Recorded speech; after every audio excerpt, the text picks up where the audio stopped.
চাল পয়সা খাবে উদ্যোগটা তাহলে 10,000 20,000 খাতে দেবো না। অল্প খাও, 10 টাকা 20 টাকা কত টাকা খেলে আমার নাম তো খেতে গেলে মার হবে রড দিয়ে আবার চলবে আর পকেট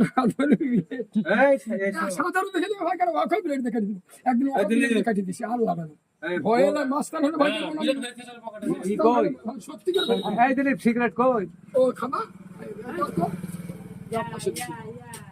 আমি দিয়ে দেবো যে না না না না লাও লাও না না না লাও লাও দাও ঠাট্টা কোনো লাগবে না। ঠাট্টা আমি আমার বাইতুল্লাহ দোকানে বাইতুল্লাহ গোস গাছে বলতলায় ওর বেটার দোকান আমার ভালো ফিরিত আছে এই বুঝের মাথার করা সব দোকানকে হাঁকিয়ে দেবে গ্রুপলির দোকান ওর দোকানে কি কি পাওয়া যায় বলি ওর দোকানে পাওয়া যায় ঠান্ডা ওর দোকানে সিগারেট পান বিড়ি পেট্রোল সব কিছু লক্ষ্মী দোকান আমার সাথে অ্যাড্রেস এটা আমার ভাগ্য ভালো